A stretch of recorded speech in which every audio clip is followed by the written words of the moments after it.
ازما بخاری صاحبہ نے آج ایک پریس کانفرنس کی. انہوں نے کہا جی 16 دسمبر کے اہم دن اس دن بھی یہ کنٹینر پر چڑھ جاتے ہیں اور 5 اگست بھی کشمیریوں کے لیے ایک اہم دن ہے. یہ پھر احتجاج کا منصوبہ بنا رہے ہیں. نیو یارک ٹائمز میں $1.80 کا اشتہار دیا گیا اور یہودی لابی نے اپنا منصوبہ ری لانچ کیا ہے.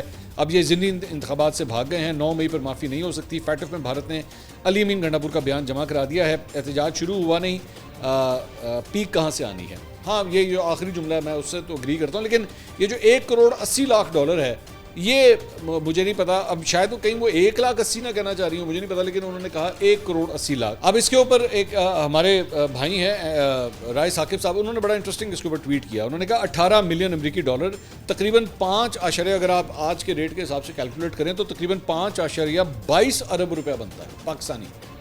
22 ارب روپیہ بنتا ہے ایک اشتہار کے حوالے سے. تو مجھے لگتا ہے کہ شاید ازما بخاری صاحبہ سے کیلکولیشن میں جو ہے وہ غلطی ہوگی.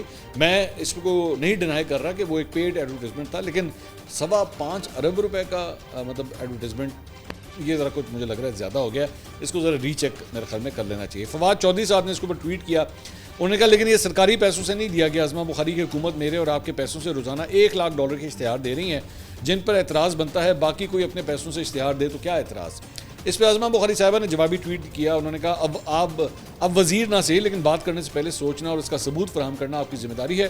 سوشل میڈیا پہ بے تکی غیر ذمہ داری نہیں چلے گی. آپ کو چیلنج کر رہی ہوں, ثابت کریں روزانہ $1,00,000 کے اشتہار دے رہے ہیں. دوسرا, ملک کے خلاف سازش کرنا, بدنام کرنا ملک دشمنی ہے, کارکردگی بتانا جرم نہیں. تو انہوں نے پہلے اپنا نمبر ایک دیا اور اس کے بعد انہوں نے کہا کہ ہمارے جو اشتہاروں کے حوالے سے بھی ہم کوئی $1,00,000 کے اشتہار جو ہے وہ ہم نہیں دے رہے.